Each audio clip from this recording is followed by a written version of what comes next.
Well, there we go. So let's get this There we going. go. So my name is Tim Markle. I am the wonderful father hunter. Give me 1 second. I am going to start sharing my screen and we're going to start to talk a little bit about dreaming and helping our kids reach their full potential.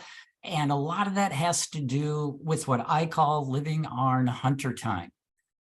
So I had to learn to live on hunter time. So Hunter was my firstborn, well, our firstborn. So my wife Tracy was very involved in the birth experience. But we had this little guy, December 23rd, 1997, Hunter Timothy Markle. He came bundled up with a little bit of blotchy. He came out a little bit with that Billy Rubin, so he was that little glowworm for a while, which freaked the heck out of me, I gotta tell you. We were close to Tracy's family in Wisconsin, but my family was all the way back in Ohio. And at this point in 97, I wasn't not getting along with a lot of my family members, but we just weren't close. And so I really didn't have that family support when he was born. And so he was born not just with a little bit of Billy Rubin and not just with this cute little smile that he grew up in, but he brought with him my dreams, and he brought with him my expectations, and he brought with him, when he was born, I still had all of my junk. And so I was very much looking forward to having children. I mean, I thought I was a good kid, so therefore I was going to have really good children. And so I couldn't help but wonder. I was hoping that he'd be more athletic than me. Maybe he would be the one that would really get into sports. I was hoping maybe he would be musical, that he would get my love of music and singing, and maybe he'll stick with piano a little bit longer than I did. And then he also inherited my junk. As I come from, my dad is an alcoholic, and my mom's side of the family is full of at least problem drinkers. We have some mental illness issues that go through our family, as well as some medical issues. And so along with the awesomeness of expectations and big dreams, I also brought a ton of anxiety, and I brought my addictions, and I brought my past into my parenting. So one of the things that I'll touch on a little bit later on is how important it's been for me to be able to separate myself, my junk, my expectations, do my self-work, so that he has the freedom to be who he was. Anybody who has, keep forgetting who I'm talking to, anybody who has dealt with mental illness, mental struggles, addictions, understands that it affects and it encompasses the whole family. It's not just affecting that one person. And so part of my helping Hunter dream and reach his expectations is my emphasis on self-care and dealing with my junk, so that I don't pass it on to him, so that he does not have to experience the consequences of my depression, the consequences of my addiction, the consequences of my suicidal tendencies, and that I take care of myself so that he can dream, so that he can fulfill who he wants to be. So self-care is one of the most important things that I believe we could do to help our children dream. Is they need to be free. My kids need to be as free as they can be from my junk. And so I have to take care of my addictions. I have to take care of my depression. I have to do this so that they can be free to dream. I didn't know all that back then. I was still steep actively in one addiction. I was actively working on disliking my dad, a lot of hate, anger, um, undiagnosed depression. I thought everybody went through these moods that I went through. And so I wasn't on any medication. I was literally trying to hang on and make my way through this life of being a dad when I had no great role models for it, when I didn't know what to do. And I just knew I didn't want to fail.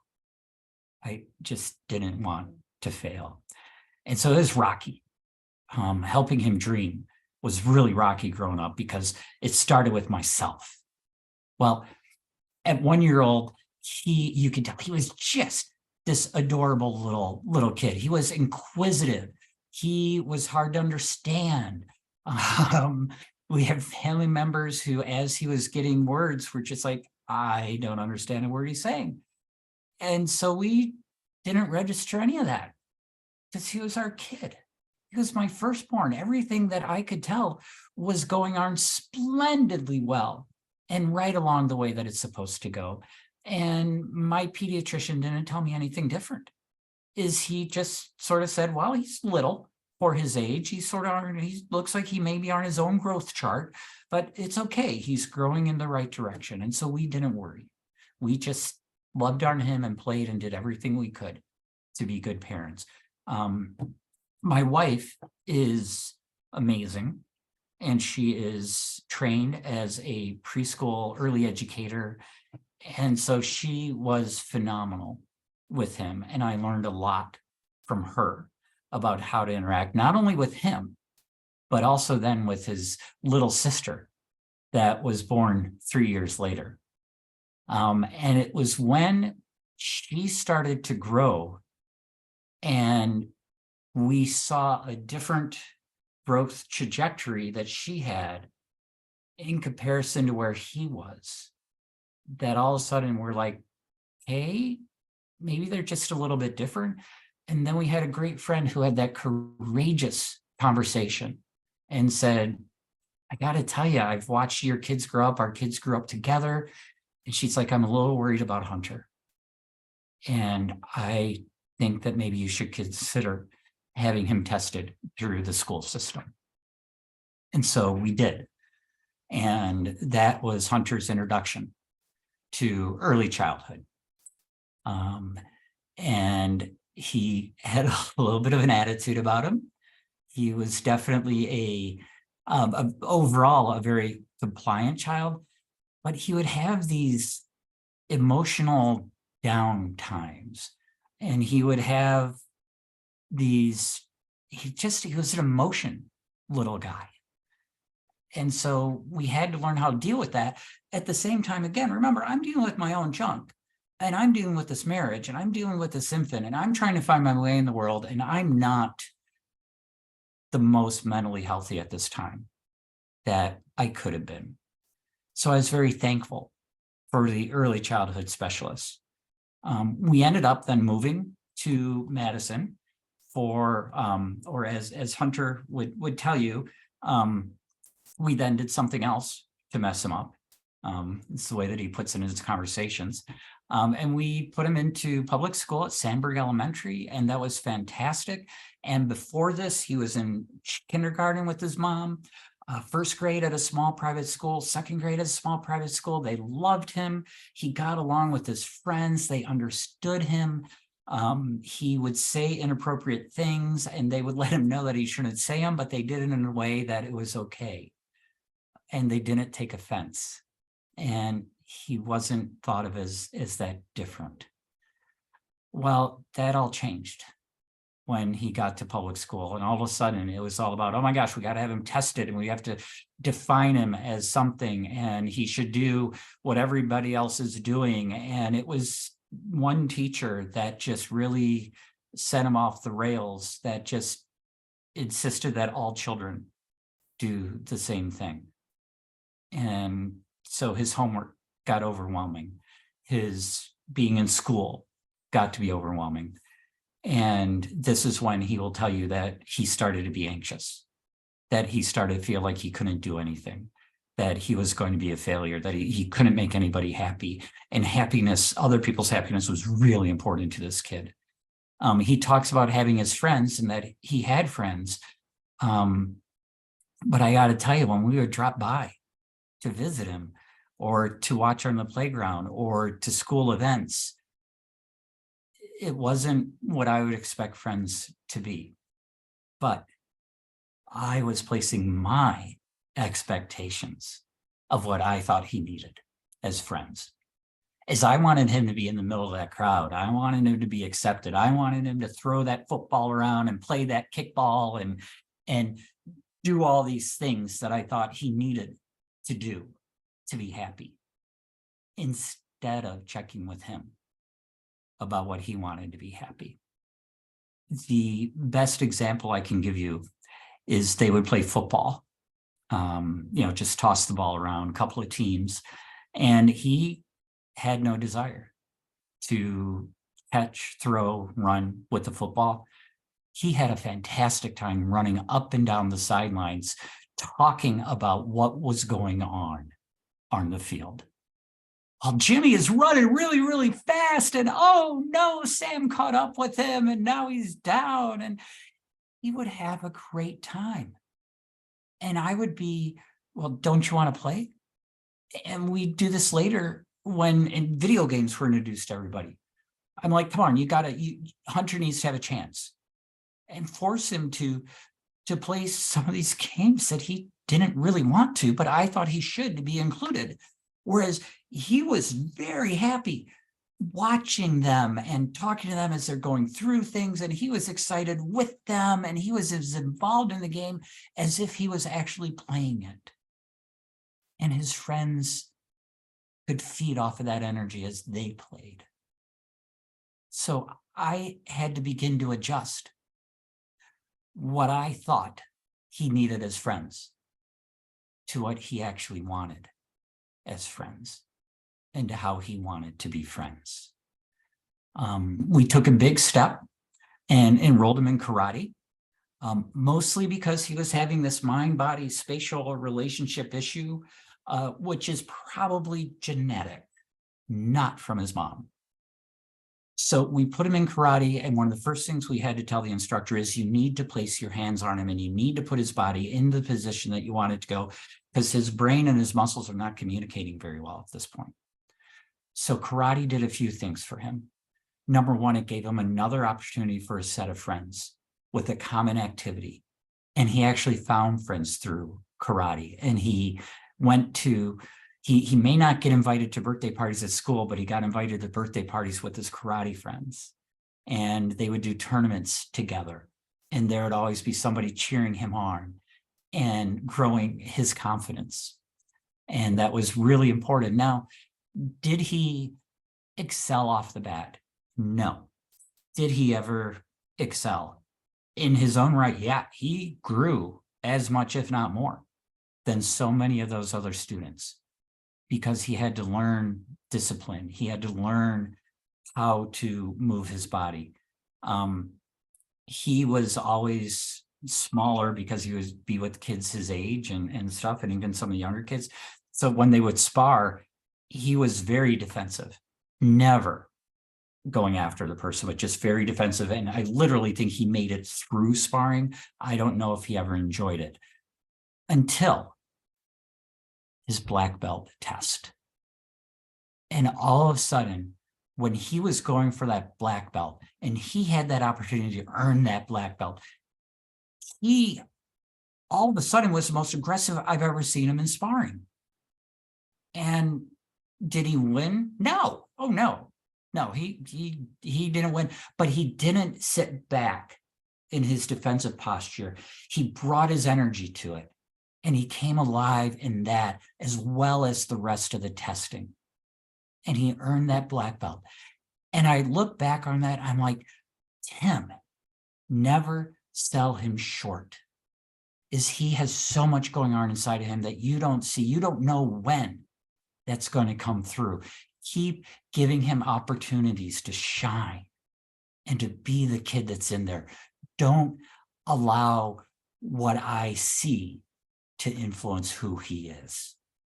So he got his black belt, something he is always able to look back. He never thought he could do it.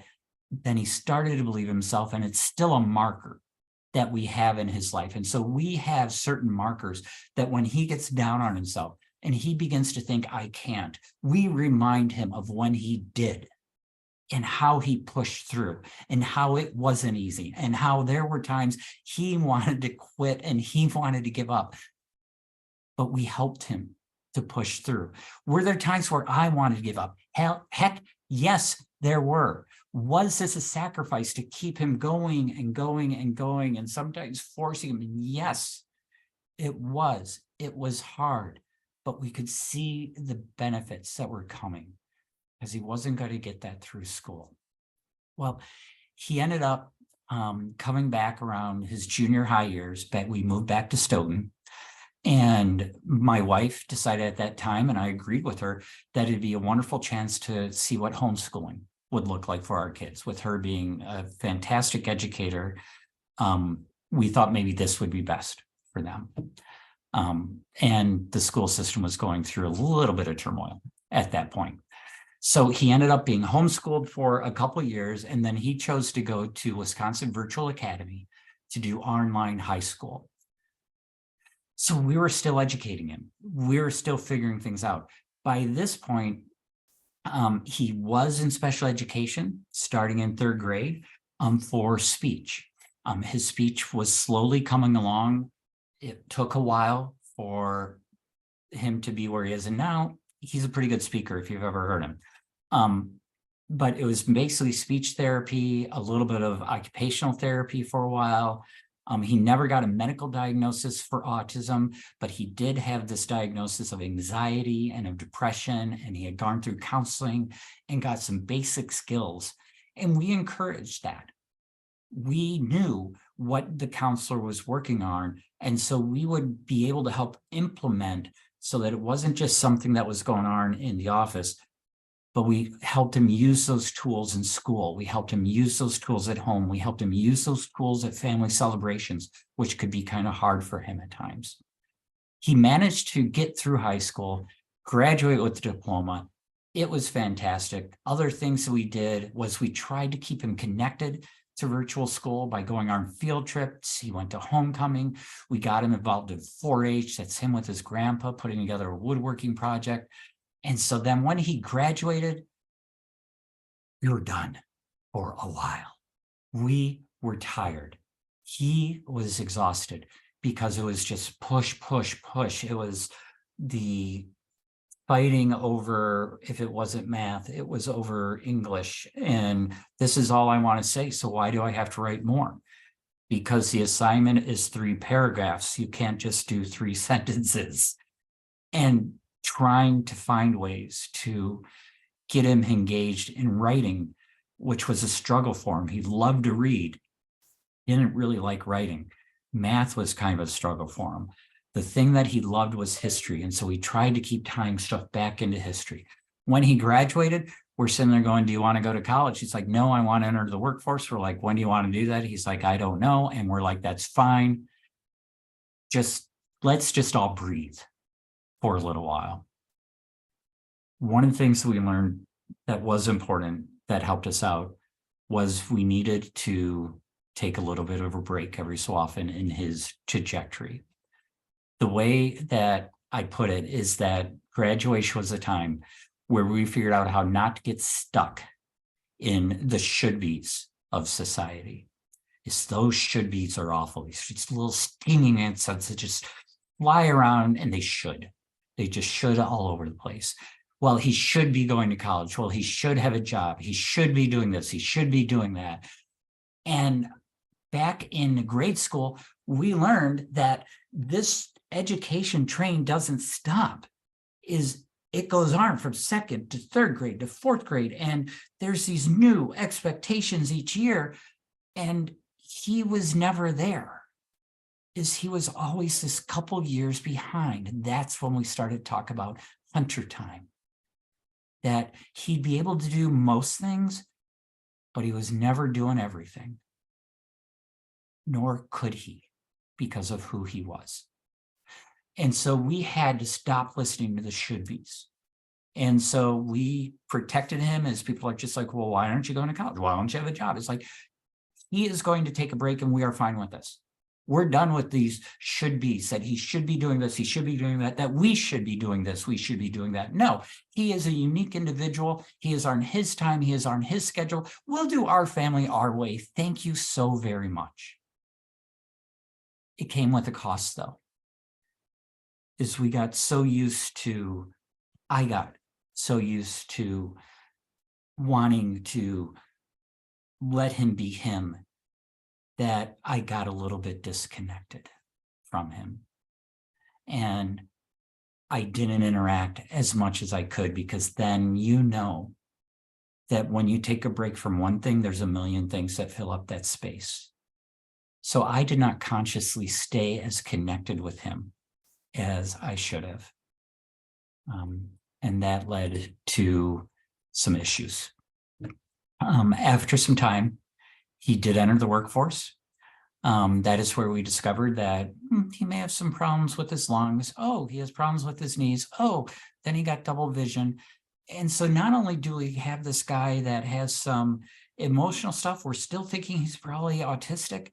But he also has this body that is doing some really weird stuff. And so working was hard for him. Having multiple supervisors that would come and go, and the expectations would change, and it wouldn't be clear. And we were happy he was working, and we had no idea how he was struggling. And then when my brother died, I didn't notice how he struggled with that, because I wasn't close to my brother. Why would I think that would affect my kids? A little bit of self-centeredness going on. And then my dad passed away.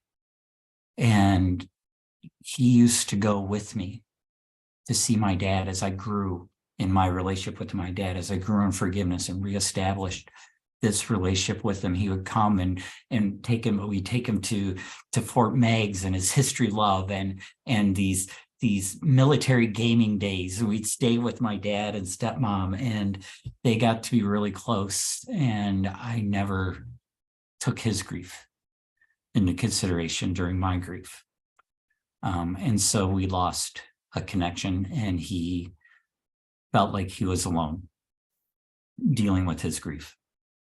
And that's when he checked himself in to the psychiatric unit at St. Mary's. And that's when I learned that for the rest of his life, I never want to be that disconnected ever again. I don't need to be constantly involved, but I can't disconnect from him and his emotional journey. I need to check in. I need to give him space, but I need to check in. So again, we took a little bit of space to just get him back to doing things that he enjoyed before we got him back into life. Again, we fought against the should-bes. Well, he should be working by now. Yeah, well, he's not going to. We're going to give him a little bit more time. What we did do was we hooked him up with DVR, and he decided he wanted to be a vet tech. We toured Madison College. They were really great at the beginning, and he got into the beginning programs, and a couple of things happened. Number one, he figured out that vet techs help to put animals down that are at the end of their life, and he decided he couldn't do that, so that he went away with his one vision that he had from DVR was, I could be a vet tech. And then all of a sudden it's like, I can't be a vet tech. What am I supposed to do? And then at the same time, this COVID thing happened. And so then we're sitting here going, we have this kiddo, this young man who we really don't want him out there. We weren't allowed to be out there, for one, but we also knew that his online at Madison College wasn't going the best, as he really was good in person. Who knew? We didn't know that's where he would turn to, but that was where his strength was interacting now with those other people. Is all of a sudden this kiddo that was on the outside just talking about what was going on, but loving life, he started to learn how to interact with people after COVID, of course. And so we had so one of the things we did after COVID was we started to talk to friends about Hunter, people that we knew him and who liked him and who would be on his success team. If we had to have this team of people that they're all about Hunter's success, we started talking to them and they're like, well, what about this? What about this? What about this? And we started to expand our ideas with other people's thoughts and not just our own. And they connected us with this wonderful person, Dale, who started to talk to Hunter about, okay, you can get a job. You are capable of getting a job, but what do you want to do as a career? What do you want to do long-term? And started to talk Hunter through wonderful tools like positive profiles and gathering information about strengths. And Hunter ended up going on and he's still working at Pick and Save in the deli. And one of the things he loves most about it is his interaction with people. And I never thought about that. I didn't think he would be that person interaction. So again, he surprised me when given the space. The other thing that he does in his spare time now, he writes.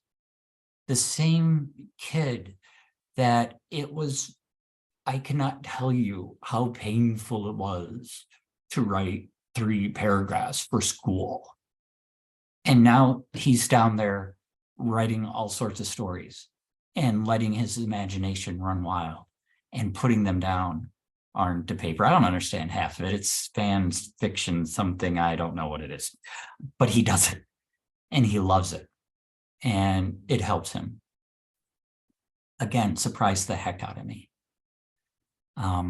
So that is where we sort of landed today. So I just want to look back, and this is where, as I start to bring up stuff that we have done, please feel free to write your own thoughts, write what you have experienced, the little helps and hints that you have taken to help your child dream. So there were some things that we did very intentionally once we started to get to know Hunter. First of all, we had to get to know Hunter. That goes back to the fact that I had to let my crap go. And I had to let him become the person he was meant to become, not the person I wanted him to become. And that's harder than it sounds. But one of the things that we believed in was that exposure leads to experience leads to interest lead to options. So we wanted to get him out into this world as we started to feed into his love of history. And we would take history trips. We would go to the historical sites. We would drag his sister along and we would do the zoo and the history museum. Because we wanted them to know both. We wanted him to not just, we wanted to feed into his interests, but we also wanted to continue to expose him. So we helped him in volunteering. He volunteered with Second Harvest for a while. He volunteered around Stoughton because we found that he had this love for others. And so we wanted to continue to feed his heart for others. Volunteering is a great way to do that. Even though he struggled in school, he still loved learning stuff. And so we would go on these history things. We went to a trivia history night at the Veterans Museum in Madison, and dude carried the team of him and me. The stuff that he knew was amazing. And so we took him to trips. We exposed him to small scale military gaming and military games. And we really learned that we had to do all this in balance, because I could have spent all my time just feeding him. But I had Sammy, I had a wife. So I had to learn how to help him take that initiative to feed himself. And that is sometimes really hard. And it's a tough balance. It's like that push, but when you deal with when you have a child who in some ways has strength, but also fragility, it's this really hard balance of push, but not too much. And each kid is different. And I'm constantly trying to redo it because he changes and I change. So the things that I've learned as Hunter is I've looked at what are his strengths, what brings him joy. I want him to have good days, and this is then where the push comes in. I want him to have good days, and I want him to be himself, but I also want him to continue to move forward in his life. Just like I don't want to stay stuck in my life. I want him to move forward in his life as well. And so there still is that bit of pushing with him. And each child that push is going to look a little bit different. And some days it's a harder push than others. Some days I talk to him and I read him and I'm like not doing any of the stuff that I had planned for today. I put the list away to bring it out another day because it's not where he's at. And I need to be very conscious about where he's at and what he's up to that day. But I can't just let it all go. I need to keep connected. I learned that I needed to get my junk out of here. I need to deal with my junk. That included the voices in my head, the expectations that I had for him, the expectations I had for me, the dreams that I thought what father and son would do, the hopes that I thought father and son would do. And look at what can he do that I can be involved with. And let me tell you, some of those redreaming of letting go of, I'll tell you, this is so weird and so self-centered, but I always thought that I would raise a kid that all he wanted to do on Sunday afternoons was sit on the couch and watch football with me. That would have thrilled the heck out of me. Guess what? He doesn't like to watch sports the way I like to watch sports. I can sit there and I just take him in and I get emotionally involved and it's just fantastic. He'll step in, look at it. Hey, who's winning? Who do you want? And then he'll say, oh, I want the other team. And then he'll leave and go do something else. I had to let that go. And that was one of my biggest things, was to sit around and watch sports with my kid. And that wasn't let go easily. But I had to find that balance of where he needs to be as well. I had to find, what does winning mean for him? I had to work on not getting stung by the should-bes. Is not get stuck with what everybody else thinks he should be doing, what my family may think he should be doing, and protect him from those should-bes as well, because they will wear on him and sting him more than they sting me. So I'll take some of that sting for him. I had to find others who cared about him, who would support him and just really believe in him, and have him spend time with those adults and those kids and people his age as well. I totally had to take charge of my own self-care. And I came to a point where I had to choose that no matter how much I might be struggling, it was really important that I learned to be positive, because he tended toward the negative anyway from a young kid. And so if he tended toward the negative and I wanted to live in the negative and I kept living in the negative, this was not a good combination. So I had to look at myself and say, I need to change. So I got myself diagnosed, and turns out I do have depression, and I've been on antidepressants, and that helps a lot. I started to actively work a recovery program and stay, not just stay sober or stay in recovery, but do those things that bring me health.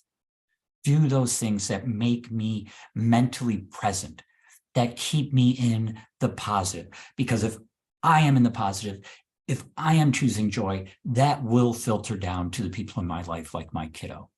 And so I've learned I have to choose that path. I would love to now sort of stop this conversation and stop the presentation to have a conversation.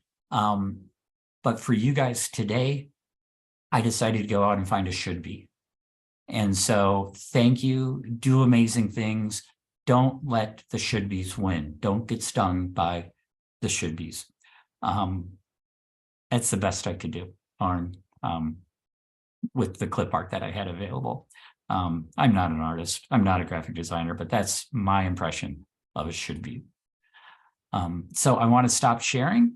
and open it up to discussion or questions, the chat, anything I can clarify. We do have a question in the chat. Actually, now two. Great. One is our son. Sounds very similar to your Hunter. Do you have any suggestions to encourage our son, his age is 18, to be more self-sufficient with laundry, dishes, etc.? We are happy to support and help, but also would like to develop some independence. Yes. So welcome to the trial and error that we have had with Hunter. We have tried checklists. We have tried charts.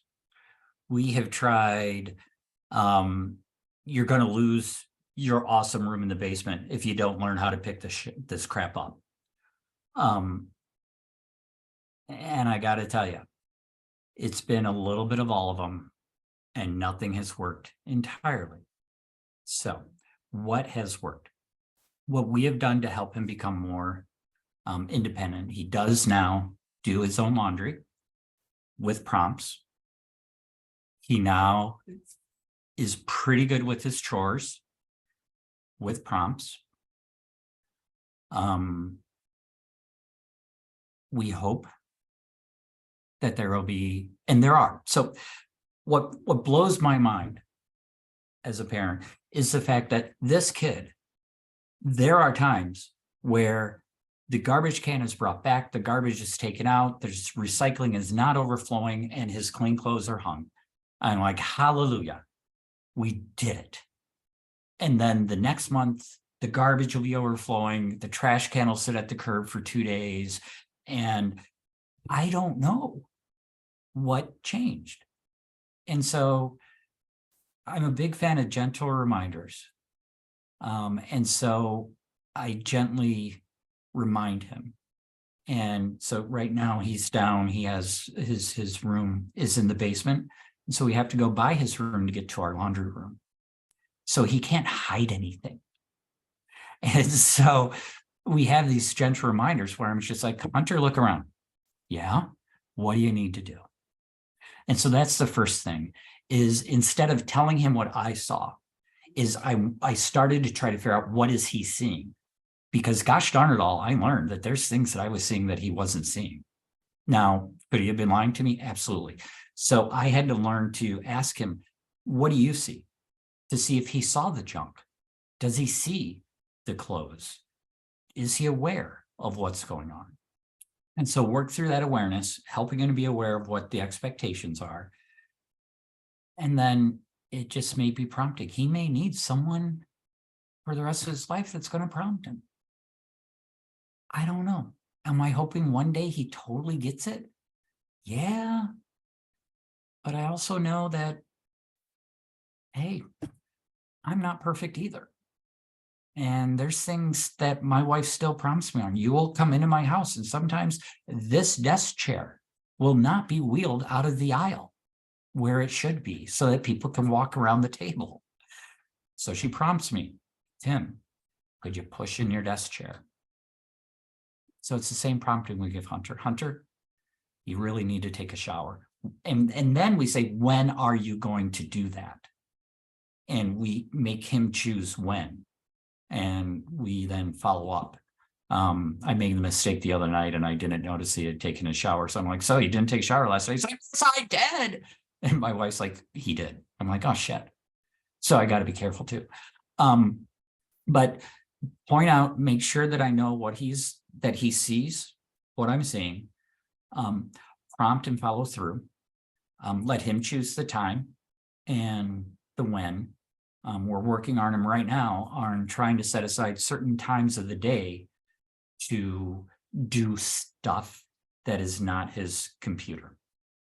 And that's our next try, is to say, okay, half hour each day is spent doing cleaning, laundry, something other than this. And we're seeing that's where we're working on right now. And it sounds like, Tim, you use a combination of visual prompts and charting as well. And you found that the verbal prompts are working for Hunter. So that's beautiful. For the most part. So always a work in progress, isn't it? We've got a couple more questions too. What if your child is stuck in the should be's and beats Yeah. themselves up over it? My teen is almost an adult, and I try to teach that following the timetable society suggests is not necessary. There's some goals that he has for himself that may not be possible, and I don't want him to beat himself up over that either if it doesn't work out. Yeah. I'm a big fan of therapy. And so if it gets to a point where, like if I find Hunter is getting too negative, too down on himself, that things are starting to slide a little bit, I will ask him if he would like to go talk to somebody again, because he seems to be out of sorts. And so I want to be very conscious that there are times where we need to step into that professional help. The other sort of ideas that I would have is to be doing what you're doing, and that remind him that these are just should be's. These aren't patterns to success, is that there's a lot of different roads to success, and it's going to look differently. And that one of the best things to success is that you end up doing something that you enjoy, and that you have days that you enjoy or groups that you enjoy. That part of life is hard, and we have to work through the hard stuff as well. I like that idea about those realistic goals. So tell you the last time I had a goal conversation with Hunter. Okay, so remember, he's been in St. Mary's, and he's a child of an alcoholic. So I said, Hunter, what are the most recent things? What is it that if you could do anything right now, what could you do? He's like, oh, I want to be a gunsmith and I want to be a distiller. And I, of course, wanted to sit there and go, dude, you can't own a gun and you really shouldn't drink that much. But I didn't want to say no.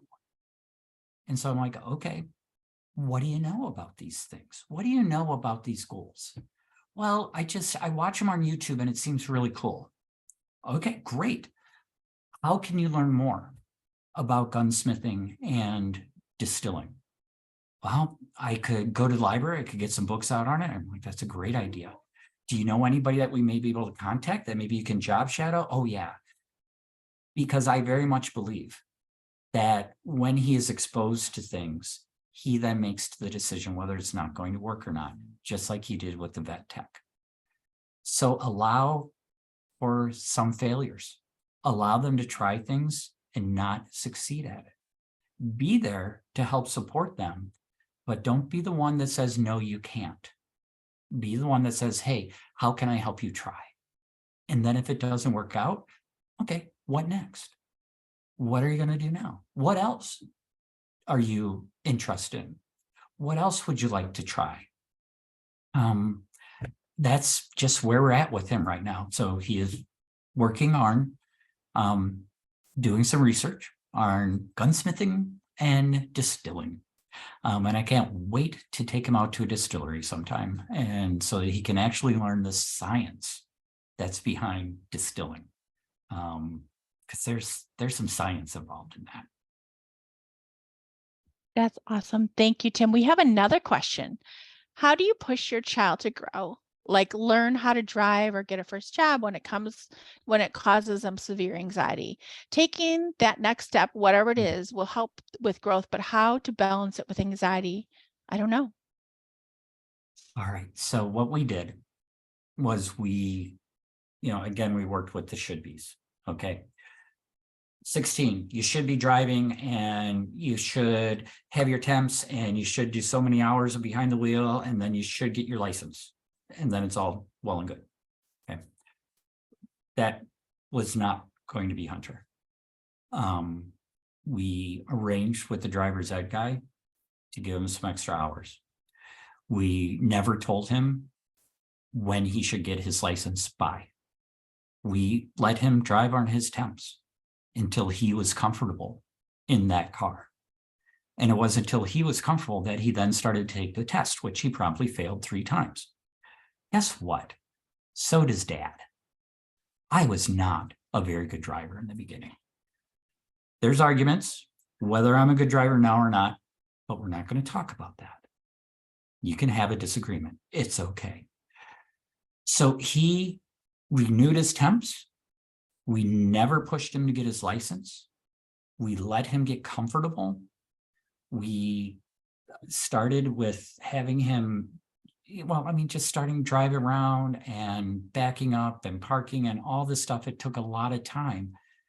But again, we didn't limit that time. And we didn't lay that expectation that, dude, in a year, damn it, I'll have your license. I'm tired of driving around. No, that's not helpful. Guilting someone in to doing something is not going to ever work. Guilt is a horrible motivator because it makes someone pretend like they're doing it, but they don't really want to do it. Those small steps, the working through, one of the things we really worked with Hunter from 3rd grade was with his anxiety, was learning to breathe. That was one of the best things that this counselor taught this little 9-10-year-old, however old they are then, is how to breathe and how to regulate his breathing and how to, when he gets anxious, he still has these things that he keeps using as an adult. One is his breathing when he gets anxious. One is his self-talk. When you get angry, you lose. And so that helps him control his anger that he used to exhibit in school. Because you're not going to win if you're underneath your desk throwing pens and breaking them and causing a scene. There's no winning in that. And so he learned to tell himself, ooh, when I get out of control, I lose. So I'm going to keep in control. I'm going to learn how to breathe. And we always, especially with driving, we always let him know that no matter what you do in life, there's usually an exit ramp. There is usually a way out. There is a way to stop. There is a way to back up. There's a way to go left. He's like, sometimes I go, yeah, look at GPS. You missed the turn. There's going to be another turn. You don't have to screech to a halt in the middle of the road. And as we deal with anxiety, I have to remember that I don't have to screech to this halt and that everything has to fall apart for me to make a different decision. I can make a different choice here and now. I have that power. A lot of times when I see anxiety, I see people that feel very powerless over their choices and over what's going to happen. And so I work with Hunter about how to have power in his choices. And that one of the ways that he deals with his anxiety is he makes those choices. So watch timeframes, those small steps, exactly what you're doing, and then find some wins. Karate was a win for him. When he got involved in Dungeons and Dragons, that was a win. And start to build on those wins. I hope that helps. I love it. Thank you. We have another question. This one is a little lengthy, so it's really fun to read. Oh. I felt like you, and I'm saying that because my dogs have been barking, so I apologize if you hear the big old dog. No. I felt like you were describing my son almost to a T. 2 questions for you. What do you and your wife do for mental self-care? What do you do if your child comes to the point that they voice their mind regarding medication and not wanting to take it? I ask this because we are often told to listen to our bodies. And how do I find the balance between my son telling me that he does not like the way it makes him feel versus what school and therapists recommend? Good questions. Great question. So we'll start at the top. One of the consequences of my addictions was a lot of secrets and a lot of isolation. One of the most important parts of self-care is that I try to practice rigorous honesty with my wife. Not mean honesty, but rigorous honesty where I'm concerned. I've learned that secrets are really bad for our relationship. That when I don't tell her what I feel, what I think, how I'm reacting, what she is doing, and I just take it all in and push it all down, bad things happen. So part of my self-care with her is being honest. The other part is listening to her. This is so cliche, but listening to her without trying to fix her. As many times as I went to so many marriage things with her, and they're like, stop fixing your wife. For some reason, I couldn't resist telling her what she should do. And so listening, helping her reflect. The thing that I'm trying this year is that mentally and emotionally, I want her to be the best her that she can be. And I want her to discover that. I don't want to show her the best her. I don't want to suggest things that could make her her best her. I want her to discover those things. So part of our self-care is giving opportunities for that person to discover more about themselves and discover more about they want to be able to do. Sometimes that may take a financial hit. Sometimes that may take a little bit of a time hit, where you go off, you try that. That's what she drove to Utah for a few days because that's what she wanted to do. And that was really important to her. And I thought it was important to support that. So we figured out how to make it work, how to make each other's dreams work, how to propel them into believing in themselves. Has been a really important part of our self-care. We do set aside time for dating. We do try to talk each and every day. We do common interests together. So all those things are also part of our self-care. But communication is key. Hunter took antidepressants for a while, and then he stopped taking them because he forgot to refill them, and we forgot to ask him if he refilled. Hi. There's the dude. So Hunter, come on in. For a Hello, second. Hunter. Come on in. So Hold on. How- a second. how do you balance, come on, scoot down. How do you balance the desire for, maybe I want you to still be our antidepressants, but you've chosen not to be our antidepressants. How do you balance medications, not medications, me wanting you to do something, you not wanting to do it? How do you do that? By basically remembering that it's my life and my choices whether or not to listen to the evil voices and everything that push the idea that you don't belong here, you shouldn't be a part of this world, your family doesn't truly love you, they do not support you. I push those voices away. And then I remember that you do love me. And even though you want me to go on medication, some medication just doesn't work for people. I might be one of them because the antidepressants, sure, they did help, but it was more of just short term, maybe like 2 hours, hour and a half and everything of help. Whereas like acetaminophen and ibuprofen was a full day thing for me when I took them for just basic pains or anything like that. And my music also really helps in the sense that I can express myself through it. And that a lot of the songs that I have, yes, some of the lyrics are depressing, but it helps in the fact that, hey, I can relate to those lyrics because I've been there. I've been where this person who is singing this song, who wrote this song, has been. I've been down that road. I can learn from that road. This person has learned from it. Can I be like them through their lyrics? And one of the things we do is we have these conversations. Is I will hear some of his music and I'll be like, dude, that song is telling you that you are better off dead. And he's like, yeah, it is. Do you believe that? No, it's just a song, Dad. I know better. And we talk about the influence. We talk about, well, what are you doing then to not be depressed? What are you doing then to not be anxious? To make sure that he has a plan. Because I don't ever want him to, I want him to have the choices, but I also want to make sure that he never forgets the pain that got him here. Just like I don't want to forget the pain of my past. I can't pretend like all of a sudden I'm normal. Right, exactly.